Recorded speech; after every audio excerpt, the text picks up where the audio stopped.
ನಮಸ್ಕಾರ ಸ್ನೇಹಿತರೆ. ಏನಪ್ಪ ಆಗ್ತದೆ ಅನ್ನೋದನ್ನು ತಿಳ್ಕೊಬೇಕು ಅಂದರೆ ಈ ಒಂದು ಸಂಚಿಕೆಯನ್ನು ಪೂರ್ತಿ ನೋಡಬೇಕಾಗುತ್ತೆ. ನೀವು ಪೂರ್ತಿ ಸಂಚಿಕೆಯನ್ನು ಟಿವಿಗೂ ಮೊದಲೇ ನೋಡಬೇಕು ಅಂದರೆ ಈಗಲೇ ನಮ್ಮ ಈ ಚಾನಲ್ನ ಸಬ್ಸ್ಕ್ರೈಬ್ ಮಾಡಿ, ಹಾಗೆ ಬೆಲ್ ಬಟನ್ ಕ್ಲಿಕ್ ಮಾಡೋದನ್ನು ಮರಿಬೇಡಿ. ಇಲ್ಲಿ ವೈಶಾಖ ಹತ್ರ ಅಜ್ಜಿ ಮತ್ತು ಶ್ರುತಿ ಕೂತ್ಕೊಂಡಿದ್ದಾರೆ. ಈ ಕಡೆ ಅಜ್ಜಿ ಅಂತೂ, ನೋಡು ವೈಶಾಖ, ನಿನ್ಗೆ ಏನೇ ಬೇಕಿದ್ರು ನನ್ನ ಸೊಸೆ ಇದ್ದಾಳೆ, ಹಾಗೆ ಚಾರು ಇದ್ದಾಳೆ, ಶ್ರುತಿ ಇದ್ದಾಳೆ, ವಯಸ್ಸಾಗಿದ್ರು ನಾನಿದ್ದೀನಿ, ನಿನ್ಗೆ ಏನೇ ಬೇಕು ಇದ್ರು ಮುಜುಗರ ಇಲ್ಲದೆ ಕೇಳು, ನಾವು ಮಾಡ್ತೀವಿ ಅಂತ ಹೇಳ್ತಿದ್ದಾರೆ. ಈ ಕಡೆ ಶ್ರುತಿ ಕೂಡ ಅದಕ್ಕೆ ನಿಮ್ಗೆ ಏನಾದರೂ ಹೊರಗಡೆಯಿಂದ ಬೇಕು ಅಂದರೆ ನನ್ನನ್ನು ಕೇಳಿ, ಅದನ್ನು ಬಿಟ್ಟು ನೀವೇ ಹೋಗಿ ಏನಾದರೂ ಆಯಾಸ ಮಾಡಿಕೊಂಡ್ರೆ ನಾವಂತೂ ಸುಮ್ಮನೆ ಇರೋದಿಲ್ಲ. ನಿಮ್ಮ ಗಂಡನ ಹತ್ರ ಪರ್ಮಿಷನ್ ತೊಗೊಂಡು ನಿಮ್ಮ ಜೊತೆ ಜಗಳ ಆಡಬೇಕಾಗತ್ತೆ ಅಷ್ಟೇ ಅಂತಿದ್ದಾರೆ. ಅಷ್ಟರಲ್ಲಿ ಜಾನಕಿ ಅವ್ರು ಬರ್ತಾರೆ. ಜಾನಕಿ ಅವ್ರು ಬಂದಿದ್ದ, ನೋಡು ವೈಶಾಖ, ತಗೋ ಮಜ್ಜಿಗೆ ಕೊಡಿ, ಯಾಕಂದರೆ ಉಷ್ಣ ಆಗುತ್ತೆ, ನೀನು ಮಜ್ಜಿಗೆ ಕುಡಿದ್ರೆ ದೇಹ ತಂಪಾಗುತ್ತೆ, ಇನ್ನು ಮುಂದೆ ಪ್ರತಿದಿನ ಒಂದು 3 ಲೋಟ ಆದರೂ ಮಜ್ಜಿಗೆ ಕುಡಿಲೇಬೇಕು ಅಂತ ಕೊಡ್ತಿದ್ದಾರೆ. ಅಷ್ಟರಲ್ಲಿ ಚಾರು ಬಂದಿದ್ದೆ, ಜಾಗ ಬಿಡಿ, ಅಕ್ಕ ಪ್ರೆಗ್ನೆಂಟ್ ಆಗ್ತಿದ್ದಾಗೆ ಎಲ್ಲ ಕೂಡ ಅಡ್ಜಸ್ಟ್ ಮಾಡ್ಕೊಂಡಿದ್ರಲ್ಲ, ನೀವು ಜಸ್ಟ್ ಅವ್ರ ಜೊತೆ ಮಾತಾಡಿ ಕಂಪ್ನಿ ಕೊಡಿ, ಎಲ್ಲ ಕೂಡ ಸೇವೆ ಮಾಡೋಕ್ಕೆ ಚಿಕ್ಕ ಸೊಸೆ ಇದ್ದಾಳೆ, ಸೂಪರ್ ಬಗ್ಗೆ ಅಕ್ಕನ ಸೇವೆ ಮಾಡ್ತೀನಿ ನಾನು, ಎಲ್ಲ ಕೂಡ ನನ್ನದೇ ಜವಾಬ್ದಾರಿ, ನಾನೇ ನೋಡ್ಕೋತೀನಿ. ಪಾಪು ಬರ್ತಿದ್ದಾಗೆ ಚಿಕ್ಕಿ ಎಷ್ಟು ಚೆನ್ನಾಗಿ ನೋಡ್ಕೊಂಡ್ರು ಗೊತ್ತಾ ಅಂತ ಹೇಳಬೇಕು, ನೀವೇ ನೋಡ್ತಾರೆ ಈ ಸೊಸೆ ಹೇಗೆ ಅಕ್ಕನ ನೋಡ್ಕೋತಾಳೆ ಅಂತ ಚಾರು ಹೇಳ್ತಿದ್ದಾಳೆ. ನಂತರ ಚಾರು ಡ್ರೈ ಫ್ರೂಟ್ಸ್ನ ತಿನ್ನಿಸ್ತಾ ವೈಶಾಖಗೆ, ನೋಡು ಶ್ರುತಿ, ಆಮೇಲೆ ಹೋಗಿ ಮಾರ್ಕೆಟ್ಗೆ ಹೋಗಿ ಮಾವಿನಕಾಯಿ ತೊಗೊಂಡು ಬರೋಣ ಅಂತ ಹೇಳ್ತಾಳೆ. ಅಯ್ಯೋ, ನಾನು ಆಲ್ರೆಡಿ ಕೇಳ್ಕೊಂಬಿಟ್ಟಿದ್ದೀನಿ ಹೇಗೆ ಮಾವಿನಕಾಯಿ ಕೊಡಬೇಕು ಅಂತ, ಉಪ್ಪು ಖಾರ ಹಾಕಿ ಹುಳಿ ಹಾಕಿ ಕೊಡ್ತಾ ಇದ್ರೆ ಸಣ್ಣ ಸಣ್ಣ ಕಟ್ ಮಾಡಿ ಸೂಪರಾಗಿರುತ್ತೆ, ಸಖತ್ತಾಗಿರುತ್ತೆ ಅಂತ ಹೇಳ್ತಿದ್ರೆ, ಹೌದು ಅಕ್ಕ, ಮಾವಿನಕಾಯಿ ಜೊತೆಗೆ ಹುಣಸೆಹಣ್ಣಿಗೂ ಖಾರ ಉಪ್ಪು ಎಲ್ಲ ಹಾಕಿ ಜೀರಿಗೆ ಹಾಕಿ ಕೊಟ್ಟರೆ ಸೂಪರಾಗಿರುತ್ತೆ, ಅದನ್ನು ತಿನ್ನಬೇಕು ಅಂತ ಹೇಳ್ತಿದ್ದಾಗೆ ಚಾರು ಈ ಕಡೆ ಅಜ್ಜಿ ಫಿಲಿಮ್ ಎಲ್ಲ ನೋಡಿಕೊಂಡು ಹುಳಿ ತಿನ್ನಿಸ್ಬೇಕು ಅಂತ ಏನೇನೋ ಕೊಡ್ಬಿಡ್ಬೇಡಿ, ಆಮೇಲೆ ಆರೋಗ್ಯ ಕೆಟ್ಟೋಗ್ಬಿಡುತ್ತೆ ಅಂತ. ಅಯ್ಯೋ ಅಜ್ಜಿ, ನಾನು ಅದನ್ನೆಲ್ಲ ಫಿಲಿಮ್ ಸೀರಿಯಲ್ ನೋಡಿ ಮಾಡ್ತಿಲ್ಲ, ನನ್ನ ಫ್ರೆಂಡ್ಸ್ ಡಾಕ್ಟರ್ಸ್ ಇದ್ದಾರೆ, ಅವ್ರ ಹತ್ರ ಸಜೆಷನ್ ತೊಗೊಂಡೆ ಹೇಗೆ ಕೊಡಬೇಕು ಅಂತ ಕೇಳ್ಕೊಂಡೆ ಅಕ್ಕಂಗೆ ಕೊಡ್ತೀನಿ ಅಂತ ಹೇಳ್ತಿರೋದು. ತಗೋ ಅಕ್ಕ, ನೀನು ಡ್ರೈ ಫ್ರೂಟ್ಸ್ ತಿನ್ನು ಅಂತಂದರೆ ಸಾಕು, ನಿಮ್ಮ ಪ್ರೀತಿ ನೋಡೇ ನನ್ನ ಹೊಟ್ಟೆ ತುಂಬೋಗಿದೆ ಅಂದಾಗ ಅದೆಲ್ಲ ಸಾಧ್ಯ ಇಲ್ಲ, ನೀನು ಇದನ್ನು ಮುಗಿಸ್ಲೇಬೇಕು ಅಂತ ಡ್ರೈ ಫ್ರೂಟ್ಸ್ ತಿನ್ನಿಸ್ತದಾಳೆ ಚಾರು. ನಂತರ ಈ ಕಡೆ ಚಾರು, ನೋಡಕ್ಕ, ನೀನು ತಿನ್ನಬೇಕು, ಜೊತೆಗೆ ನೀನು ಈಗ ಜಾಸ್ತಿ ತಿನ್ನಬೇಕು, ಯಾಕಂದರೆ ಮಗುಗೂ ಕೂಡ ಆಹಾರ ಹೋಗಬೇಕಲ್ವ, ಮಗು ಕೂಡ ಇದೆ ಅಂದಮೇಲೆ ನೀನು ಡಬಲ್ ಊಟ ತಿನ್ನಬೇಕು ಅಂತ ಹೇಳಿ ತಿನ್ನಿಸ್ತಾಳೆ. ಈ ಪ್ರೀತಿನ ನೋಡಿ ಮತ್ತೆ ವೈಶಾಖ ಸ್ವಲ್ಪ ಎಮೋಷ್ನಲ್ ಆಗ್ತಾಳೆ. ನಂತರ ಆ ಕಡೆ ಜೈಗೆ ಹೋಗೋದು ಬೇಕಾಗಿಲ್ಲ, ನೀನು ಯಾರ್ಯಾರೋ ಮಾತು ಕಟ್ಕೊಂಡು ಸುಮ್ಮನೆ ಅವ್ರ ಮನೆಗೆ ಯಾಕೆ ಹೋಗಬೇಕು ಅಂದಾಗ ಯಾರ್ಯಾರೋ ಆಡಿರೋದಲ್ಲ ಇದು, ಮುರಾರಿನೇ ಹೇಳಿದ್ದು, ರಾಮಾಚಾರಿ ಥರನೇ ಇದ್ದಾನೆ ಕೃಷ್ಣ ಕೂಡ ಬಂದಿದ್ದಾನೆ ಅಂತ, ಆ ಮನೆ ಮಗ ಅಂತ ಹೇಳ್ತಿದ್ರೆ ಬೇಕಾಗಿಲ್ಲ, ಸುಮ್ಮನೆ ವಿನಾಕಾರಣ ಯಾರ್ದೋ ಮಾತು ಕಟ್ಕೊಂಡು ಅಲ್ಲಿ ಹೋಗಿ ಪಾಪ ನಾರಾಯಣಾಚಾರ್ಗೆ ಮೊದಲೇ ಹುಷಾರಿಲ್ಲ, ನಮ್ಮಿಂದ ಅವ್ರಿಗೆ ತೊಂದರೆ ಆಗಬೇಕಾ ಅಂದಾಗ, ಹೌದು ಮಾನ್ಯತಾ, ನೀನು ಹೇಳ್ತಿರೋದು ಸರಿ ಇದೆ, ರಾಮಾಚಾರ್ಯನೇ ಇಲ್ಲೇ ಕರೆಯೋಣ, ಅವನೇ ಅವ್ನ ತಮ್ಮರು ಕರ್ಕೊಂಡು ಬಾ ಅಂತ ಹೇಳಿದರೆ ಬರದೇ ಇರಲ್ಲ, ಇಲ್ಲಿಗೆ ಬರ್ತಾನೆ ಅಂತದಾಗ ಈ ಕಡೆ ಮಾನ್ಯತಾ ಶಾಕ್ ಆಗ್ತಾರೆ, ಏನಪ್ಪ ತಪ್ಪಿಸ್ಕೊಳ್ಳೋಣ ಅಂತ ಹೇಳಿದರೆ ಇಲ್ಲೇ ಕರಿತೀನಿ ಅಂತ ಜೈ ಹೇಳ್ತಿದಾರಲ್ಲ ಅಂತ.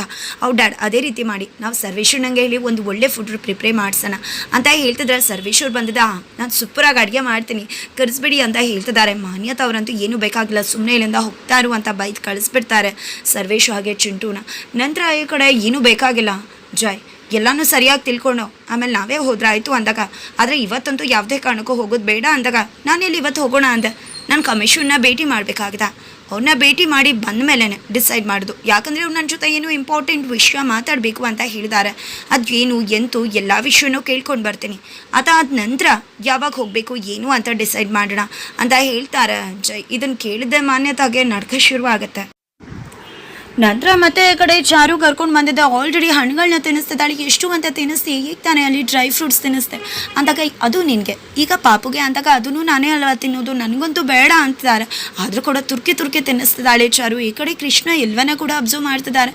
ನಂತರ ತಿನ್ನಲ್ವಾ, ಸರಿ ಆಯಿತು ಮಾಡ್ತೀನಿ ಇರು ನಿನಗೆ ಅಂತ ದೊಣ್ಣೆ ತೊಗೊಂಡ್ಬಂದು ನಿಂತ್ಕೊಂಡು ತಿನ್ನಿಸ್ತಿದ್ದಾಳೆ. ಏನೇ ಇದು ಎಷ್ಟು ಅಂತ ತಿನ್ನಿಸ್ತೀಯ ಅಂದಾಗ, ಹೊಡಿತೀನಿ ನೋಡು, ಆಗಲೇ ಹೊಡಿಬೇಕು ಅಂದ್ಕೊಂಡೆ, ಆಮೇಲೆ ಅಯ್ಯೋ ಈ ಚಿಕ್ಕಿ ನಮ್ಮ ಅಮ್ಮಗೆ ಹೊಡಿತಾರೆ ಅಂತ ಪಾಪು ಬೆಡ್ಶೀಟ್ ಮಾಡ್ಕೊಳ್ಳುತ್ತೆ ಅಂತ ಸುಮ್ಮನಿದ್ದು, ನಿನಗೆ ಹೀಗೆ ಅತಿ ಮಾಡಿದ್ರೆ ಹೊಡಿತೀನಿ ನಿನಗೆ ಅಂತ ಚಾರು ಹೇಳ್ತಾಳೆ. ನಂತರ ತಿನ್ನಿಸ್ತಾಳೆ, ಎಷ್ಟು ಪ್ರೀತಿ ನಿನಗೆ ಪಾಪು ಮೇಲೆ ಅಂದಾಗ, ಹೌದಲ್ವಾ, ಈ ಮನೆ ಬೆಳಗೋ ದೀಪ, ಈ ಮನೆ ತೋಟದಲ್ಲಿ ಚಿಗುರು ಹೊಡ್ತಿರೋ ಒಂದು ಹೂ, ಇದು ಈ ಮನೆ ಬೆಳಗ್ತಿದೆ, ಈ ಮನೇಲಿ ಅರಳ್ತಿದೆ ಅಂದರೆ ಪ್ರೀತಿ ಇರೋದಿಲ್ವಾ, ನೀನು ಏನೂ ಮಾಡಬೇಡ ಅಕ್ಕ, ಮಗು ಹುಟ್ಟಿದ ಮೇಲೆ ಪ್ರೈವಸಿ ಇರಲ್ಲ ಅಂತ ಬೇಜಾರು ಮಾಡ್ಕೋಬೇಡ, ಜಸ್ಟ್ ಮಗು ಹೆತ್ತು ನನ್ನ ಕೈ ಕೊಟ್ಬಿಡು, ಎಣ್ಣೆ ಮಸಾಜು ಎಲ್ಲ ನೋಡ್ಕೊಳ್ಳೋದು ನನ್ನ ಜವಾಬ್ದಾರಿ, ಅದ್ರ ಯೋಗಕ್ಷೇಮ ಎಲ್ಲ, ಊಟ ತಿನ್ನಿಸೋದು ಎಲ್ಲ, ಬಟ್ ಹಾಲು ಕುಡಿಸೋದು ಮಾತ್ರ ನಿನ್ನ ಜವಾಬ್ದಾರಿ ಅಂತ ಹೇಳ್ತಿದ್ದಾಳೆ ಚಾರು.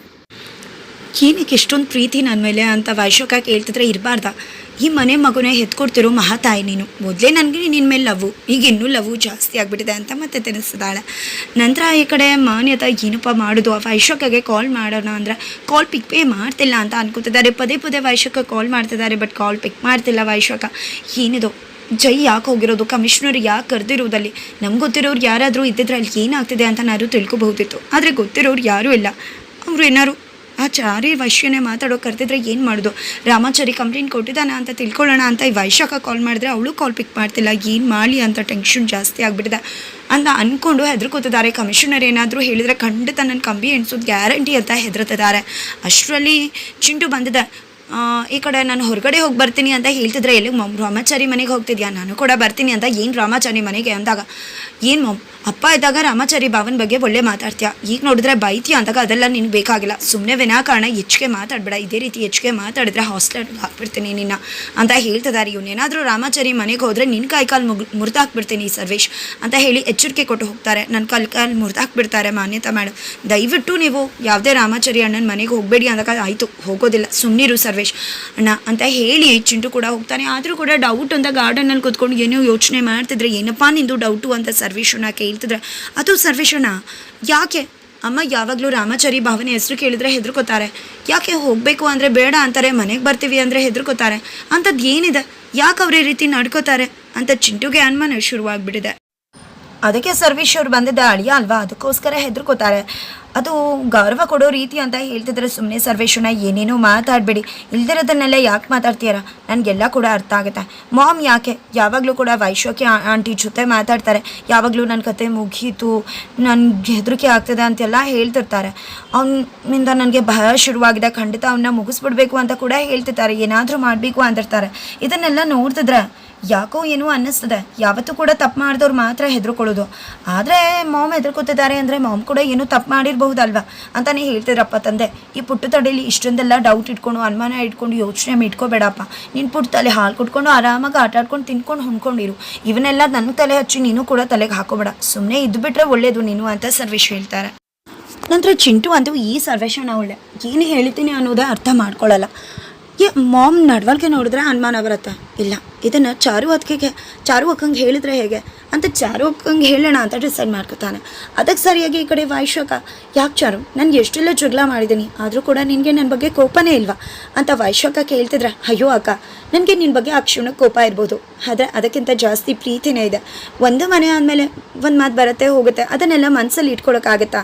ಯಾವುದು ಕೂಡ ನನ್ನ ಮನಸ್ಸಲ್ಲೇ ಇಲ್ಲ ಅಂದಾಗ ಮನಸ್ಸಲ್ಲಿ ಇಟ್ಕೊಂಡೇ ಇಲ್ಲ ಅಂದಾಗ ಇಲ್ಲ ಅಕ್ಕ, ಬೇಕಾದ್ರೆ ಅಳತೆ ಮಾಡಿ ನೋಡು, ಪ್ರೀತಿನೇ ಜಾಸ್ತಿ ಇರುತ್ತೆ ಕೋಪಕ್ಕಿಂತ. ಜೊತೆಗೆ ನಮ್ಮ ಬೆರಳು ನೋಡು, 5 ಬೆರಳು ಕೂಡ ಒಂದೇ ಸಮ ಇರುತ್ತೆ. ಹಾಗೆ ಸಂಸಾರದಲ್ಲಿ ಕೂಡ ಎಲ್ಲರೂ ಒಂದೇ ರೀತಿ ಇರಲ್ಲ, ಒಬ್ಬೊಬ್ರು ಒಂದೊಂದು ರೀತಿ ಇರ್ತಾರೆ. ಎಲ್ಲ ಒಂದೇ ರೀತಿ ಇರಬೇಕು ಅಂತ ಕೇಳೋಕ್ಕೂ ಆಗಲ್ಲ ಅಲ್ವಾ. ಈಗ ನನ್ನ ಮಾತಿನ ದಾಟಿನೇ ಬೇರೆ, ನನ್ನ ಸ್ಟ್ಯಾಂಡೇ ಬೇರೆ, ನಂದು ಯಾರಿಗೂ ಇಷ್ಟ ಆಗಲ್ಲ. ಅದಕ್ಕೋಸ್ಕರ ಕೆಲವೊಮ್ಮೆ ಸೈಲೆಂಟ್ ಆಗಿರ್ತೀನಿ, ಮಾತಾಡಬೇಕು ಅನ್ನೋ ಸಮಯದಲ್ಲಿ ಟೌಂಟ್ ಕೂಡ ಮಾಡಿದ್ದೀನಿ. ಜೊತೆಗೆ ಒಂದು ಮನೆ ವಿಷಯಕ್ಕೆ ತಗೊಂಡಾಗ ನನ್ನ ಗಂಡ ಮಕ್ಕಳು ಅಂತ ಜಗಳ ಮಾಡ್ಕೋತೀವಿ, ಒಂದು ದೇಶ ಬಂದಾಗ ನಮ್ಮ ದೇಶ ಅಂತೀವಿ, ರಾಜ್ಯ ಬಂದಾಗ ನಮ್ಮ ರಾಜ್ಯ ಅಂತೀವಿ. ಆದರೆ ಗಡಿಲಿರೋ ಸೈನಿಕರು ಇದು ಯಾವುದನ್ನು ಇಟ್ಕೊಳ್ಳದೆ ನಮ್ಮ ದೇಶ ಅಂತ ಹೋರಾಟ ಮಾಡ್ತಾರೆ, ನಮಗೋಸ್ಕರ ಹೋರಾಟ ಮಾಡ್ತಾರೆ. ಯಾವುದೋ ದೇಶಕ್ಕೆ ಹೋಗ್ತೀವಿ, ಅಲ್ಲಿ ಹೋಗಿ ನಮ್ಮ ಕನ್ನಡದವರೇ ಸಿಗಬೇಕು ಅಂತಿಲ್ಲ, ನಮ್ಮ ಭಾರತೀಯರು ಸಿಕ್ಕಿದ್ರೆ ಎಷ್ಟು ಖುಷಿ ಆಗುತ್ತೆ. ಅದಕ್ಕೆ ಅಲ್ವಾ 3 ದಿನದ ಬದುಕು, ಅದರಲ್ಲಿ ದ್ವೇಷ ಯಾಕಬೇಕು? ಜೊತೆಯಲ್ಲಿ ಇದ್ದಷ್ಟು ದಿನ ಕೂಡ ಎಲ್ಲೋ ಹೋಗಿ ಮಿಸ್ ಮಾಡ್ಕೊಳ್ಳೋ ಬದಲು ಖುಷಿಯಿಂದ ಟೈಮ್ ಸ್ಪೆಂಡ್ ಮಾಡ್ಬಹುದಲ್ವಾ ಅಂತ ಚಾರು ವೈಶಾಖಗೆ ಹೇಳ್ತಿದ್ದಾಳೆ. ಜೊತೆಗೆ ನನಗೆ ಗೊತ್ತು ನಿಂಗೆ ಸ್ವಲ್ಪ ಜೋರು ಬಾಯಿ, ಕೋಪ ಜಾಸ್ತಿ ಬರುತ್ತೆ, ಮುಂಗೋಪ ಇದೆ ಅಂತ, ಆದರೆ ಮನಸ್ಸು ತುಂಬಾ ಒಳ್ಳೆಯದು ಅಂತ ತುಂಬ ಚೆನ್ನಾಗಿ ಗೊತ್ತಿದೆ ಅಕ್ಕ ನನಗೆ ಅಂತ ಚಾರು ಹೇಳ್ತಿದ್ದಾಳೆ. ಇದನ್ನು ಕೇಳಿ ವೈಶಾಖ ತುಂಬಾ ಬದಲಾಗ್ತಿದ್ದಾಳೆ ಅಂತ ಅನ್ನಿಸ್ತದೆ. ನಂತರ ವೈಶಾಖ, ನಿಜವಾಗ್ಲೂ ನನ್ನ ಬಗ್ಗೆ ಬೇಜಾರೇ ಇಲ್ವಾ? ನಾನು ನಿನಗೆ ಎಷ್ಟೆಲ್ಲ ಅನ್ಯಾಯ ಮಾಡಿದ್ದೀನಿ ಅಂದಿರೋ ಅಷ್ಟರಲ್ಲಿ ಸುಮ್ಮನೆ ತಗೋಕ, ನನಗೆ ಯಾವ ಬೇಜಾರು ಇಲ್ಲ, ಯಾವ ಕೋಪನೂ ಇಲ್ಲ, ಸುಮ್ಮನೆ ವಿನಾಕಾರಣ ಏನೇನೋ ಮಾತಾಡ್ಬೇಡ. ಈಗ ನಾನು ಎಲ್ಲ ಸೇವೆ ಮಾಡ್ತೀನಿ, ಆಮೇಲೆ ನನಗೂ ಅರ್ಧ ಡಜನ್ ಮಕ್ಕಳಾಗುತ್ತೆ, ಎಲ್ಲರ ಕೈ ಹಿಡ್ಕೊಂಡು ನಾನೇ ಸಂಭಾಳಿಸೋಕ್ಕಾಗುತ್ತೋ, ಆಗ ನೀನು ಸಹಾಯ ಮಾಡಬೇಕು, ಮಾಡ್ತೀಯ ಅಲ್ವಾ ಅಂತ ಕೇಳ್ತಿದ್ರೆ ಅಳೋಕ್ಕೆ ಶುರು ಮಾಡಿಬಿಡ್ತಾಳೆ. ಯಾಕಕ್ಕ ನೀನು ಕಷ್ಟ ಆಗುತ್ತಾ ಅಂತಕ, ಇಲ್ಲ ನಿನ್ನ ಮಾತನ್ನು ಸಿಹಿ ನನ್ನ ಒಳಗಡೆ ಇರೋ ಕಾರಕ್ಕೆ ತಾಕಿ ಈ ಕಣ್ಣೀರು ಬರ್ತಿದೆ ಅಷ್ಟೇ ಅಂತ ಹೇಳ್ತಿದ್ದಾರೆ ವೈಶಾಖ. ನಂತರ ಈ ಕಡೆ ಸುಮ್ಮನೆ ತಗೋವಾಗ ತಿನ್ನು ಅಂತಂದ್ರೆ ಬೇಡ ಅಂದರೂ ಕೂಡ ಬಿಡ್ತಾ ಇಲ್ಲ ಚಾರು ವೈಶಾಖಗೆ. ನಂತರ ಈ ಕಡೆ ACP ದೇವ್ನ ಮಾನ್ಯತಾ ಭೇಟಿ ಮಾಡಿ ನನ್ನ ಗಂಡ ಕಮಿಷನರ್ ಭೇಟಿ ಮಾಡೋಕೆ ಹೋಗಿದ್ದಾನೆ, ನನಗೆ ಯಾಕೋ ರಾಮಾಚಾರಿ ಕಂಪ್ಲೇಂಟ್ ಕೊಟ್ಟಿದ್ದಾನೆ ಅಂತ ಅನ್ನಿಸ್ತಿದೆ ಅಂದಾಗ, ನಿನ್ನ ಗಂಡ ಅಷ್ಟು ಅವ್ನ ಮಾತು ಕೇಳ್ತಾನೆ ಚಾರಿ ಮಾತನ್ನ ಅಂತ ಕೇಳಿದಾಗ, ಏನು ಅಂದ್ಕೊಂಡಿದ್ಯಾ ಅವ್ನ ಮಾತು ಅಂದರೆ ವೇದವಾಕ್ಯ, ನಾನು ಅವ್ನಿಗೆ ಅವಮಾನ ಮಾಡಿದೆ ಅಂತ ನಡುಮೈದಲ್ಲಿ ನಿಲ್ಲಿಸಿ ನನ್ನ ಅವ್ನ ಕಾಲಿಗೆ ಬೀಳು ಅಂತ ಹೇಳ್ದವ್ನು ನನ್ನ ಗಂಡ ಅಷ್ಟು ನಂಬ್ತಾನೆ, ಅವನಂದರೆ ಜೀವ ಬಿಡ್ತಾನೆ. ಅಳಿಯ ಅಂತ ತಲೆ ಮೇಲೆ ಕೂರಿಸ್ಕೊಂಡಿದ್ದಾನೆ. ಏನು ಅಂದ್ಕೊಂಡಿದ್ಯಾ ನನ್ನ ಗಂಡ ಅವನ ಮಾತನ್ನು ನಂಬಿ ಬೇಕಾದ್ರೆ ನನಗೆ ಏನು ಬೇಕಿದ್ರೂ ಮಾಡ್ತಾನೆ, ಅಷ್ಟು ನಂಬ್ತಾನೆ ನನ್ನ ಗಂಡ. ನನಗೆ ಯಾಕೋ ಬಲವಾಗ ಅನ್ನಿಸ್ತಿದೆ ಅವ್ನು ಕಂಪ್ಲೇಂಟ್ ಕೊಟ್ಟಿದ್ದಾನೆ ಅಂತ ಕಮಿಷನರ್ಗೆ, ಅದಕ್ಕೆ ಮಾತಾಡೋಕ್ಕೆ ಕರೆದಿರ್ಬೋದು ಅಂತ ಫೀಲ್ ಆಗ್ತದೆ ಅಂತ ಮಾನ್ಯತಾ ಹೆದರಿ ACP ದೇವ್ನೂ ಹೆದರಿಸ್ತಿದ್ದಾರೆ. ಈ ಕಡೆ ಮಾನ್ಯತಾ ಎಸ್ ಪಿ ದೇವ ಹೆದರ್ಕೊಂಡು ಸಾಯ್ತಾ ಇದ್ರೆ ಆ ಕಡೆ ವೈಶಾಖ ಬದಲಾಗ್ತಿದ್ದಾಳೆ. ಆ ಕಡೆ ಕೃಷ್ಣ ಎಲ್ವನ್ನ ಕೂಡ ನೋಡ್ತಿದ್ದಾರೆ. ಎಲ್ವನ್ನ ಕೂಡ ನೋಡಿದ್ರ ಜೊತೆಗೆ ಅಪ್ಪನ ಬಳಿಗೆ ಹೋಗಿದ್ದೆ. ಅಪ್ಪ ವೈಶಾಖ ಅದಕ್ಕೆ ಈ ಮನೆಗೆ ಯಾಕೆ ಬಂದಿದ್ದಾರೆ, ಅವರು ಎಂಥ ಮುಖವಾಡ ಹಾಕ್ಕೊಂಡಿದ್ದಾರೆ ಅನ್ನೋದು ಗೊತ್ತಿರೋದು ನಮಗೆ ಮಾತ್ರ. ಆದರೆ ಅವ್ರ ಮುಖವಾಡ ಹೇಗೆ ಕಳಿಸೋದು ಅಂತ ಗೊತ್ತಾಗ್ತಿಲ್ಲ. ಯಾಕಂದರೆ ಅವರು ಈ ಮನೆಗೆ ಇವತ್ತು ಒಂದು ನಂದ ದೀಪನ ಕೊಡ್ತಿದ್ದಾರೆ. ಏನು ಮಾಡೋದು ಅಂತ ಅರ್ಥ ಆಗ್ತಿಲ್ಲ.